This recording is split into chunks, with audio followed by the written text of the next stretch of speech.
अब बेटा हम लोग आ चुके हैं क्वेश्चन नंबर 62 पर, और ये बहुत आसान सा क्वेश्चन है ना। देखिए क्या है क्वेश्चन में। ये कहता है ये small body was launched up an incline plane set an angle alpha equals to 15 degree against the horizontal.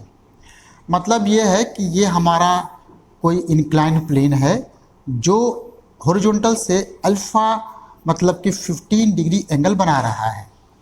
और हमने क्या किया है, हमने बेसिकली इसको यहाँ से एक छोटा सा मास लिया है और इसको इस डायरेक्शन में ऐसे फेंक दिया है, राइट।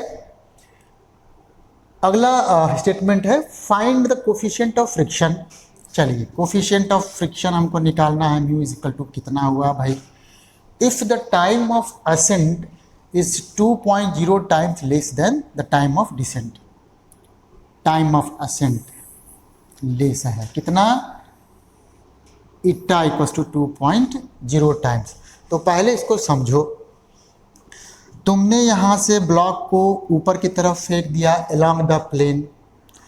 ऑब्वियस सी बात है कि इस पर एक रिटार्डेशन लगेगा, इसकी वेलोसिटी धीरे धीरे घटेगी और एक समय पर मान लो कि यहाँ पर आ करके मोमेंटरली उसका वेलोसिटी 0 हो जाता है।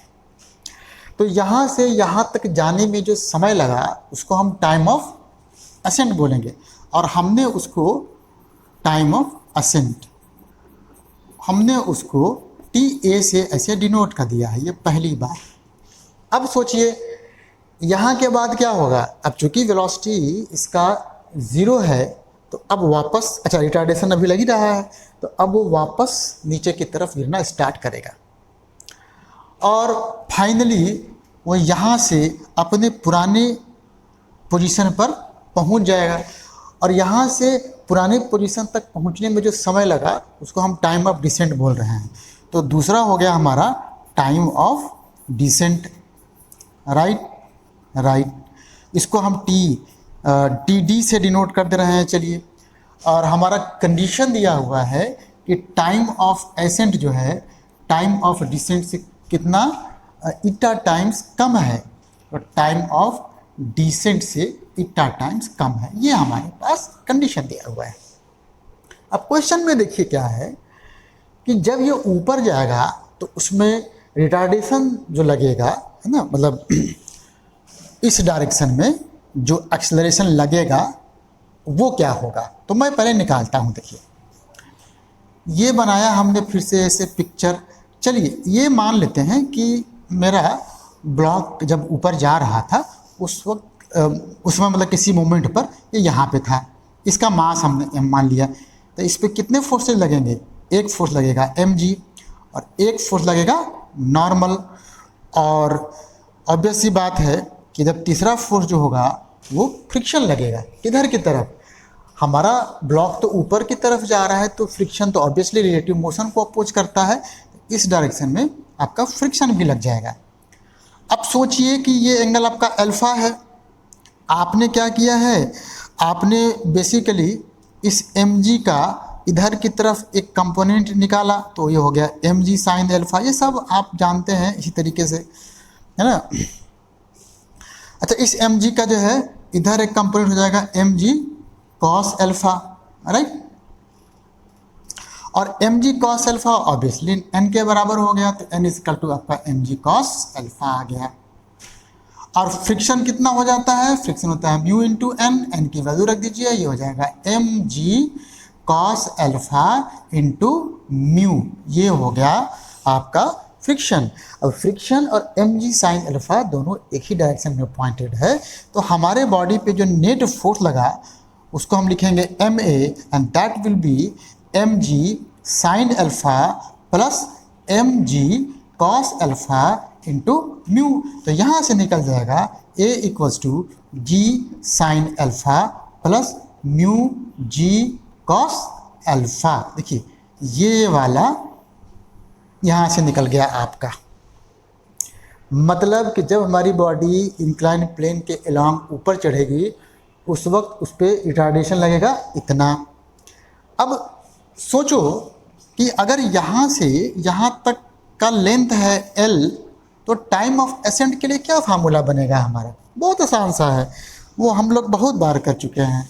तो टाइम ऑफ एसेंट के लिए हमारे पास जो फार्मूला बन जाएगा वो हो जाएगा 2L अपॉन वही जो निकाला हमने रिटार्डेशन, ये है g sine alpha, right, plus mu g cos alpha.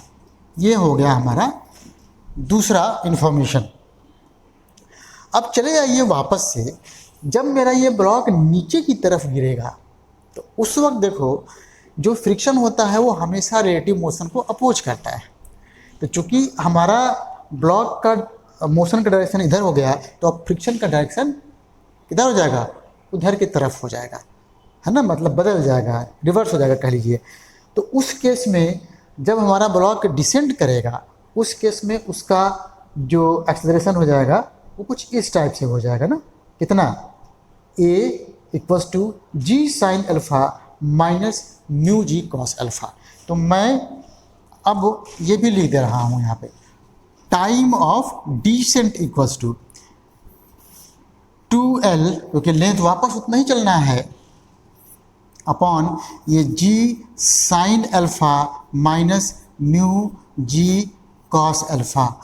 अब क्वेश्चन क्या है? क्वेश्चन ये था कि भैया हमको तो म्यू निकालना था और हमें दिया था T A equals to T D by eta. तो मैं इसको ऐसे ना लिख दूँ, T A by T D equals to 1 by eta. भाई रख दो अब value, T A by T D जब करोगे तो 2L तो कैंसिल हो जाएगा और तुम्हारा आ जाएगा इधर क्या आ जाएगा, देखिए ये ऊपर चला जाएगा, मतलब आएगा आपका g sine alpha minus mu g cos alpha divided upon g sine alpha plus mu g cos alpha equals to 1 by eta. अब स्क्वायर कर दीजिए थोड़ा सा, इसको स्क्वायर करके, है ना, इसको स्क्वायर करके और सॉल्व कर देंगे, जी कट जाएगा पहली बात तो, और स्क्वायर करेंगे तो ऊपर हो जाएगा मेरा sine alpha minus mu cos alpha, नीचे हो जाएगा sine alpha plus mu cos alpha और ये 1 बाई ईटा स्क्वायर। अब कंपोनेंडो डिविडेंडो तो जानते ही हो, बस वो अप्लाई कर दो, तुमको म्यू निकालना है, इसको जा कर के ऊपर ऐड कर दो, तुम ऐड कर दिया, जब ऐड कर दोगे तो ये कट जाएगा, ऊपर आ जाएगा तुम्हारा 2 साइन अल्फ़ा। तो भाई इधर भी तो ऐड करना होता है एन स्क्वायर। अच्छा, इसको जाके इधर जा कर के सब्ट्रैक्ट कर दो, तो जब इसको सब्ट्रैक्ट करोगे तो तुम्हारा आ जाएगा 2 म्यू कॉस अल्फ़ा, और यहाँ तुमने सब्ट्रैक्ट किया है, ये हो जाएगा एन स्क्वायर माइनस एन, नहीं मतलब ईटा है बट अब एन कहने का आदत हो गया है। अच्छा देखिए 2 कटा, ये हो गया tan थीटा, है ना, तो 1 by mu into tan theta equals to 1 plus eta square minus 1। आपको तो भैया म्यू निकालना था तो आराम से निकल गया, म्यू को इधर कर दीजिए, mu equals to eta square minus 1 upon eta square plus 1 tan theta, sorry tan alpha, theta लिख दिया यहाँ पे, है ना। अब देखो, अब tan 15 डिग्री की वैल्यू आपको पता है, आप रखिए, ईटा की वैल्यू आपको यहाँ पे दे ही रखा है, रखिए और कैलकुलेट करके अपना म्यू मतलब कोफिशिएंट ऑफ फ्रिक्शन निकालना चाहिए।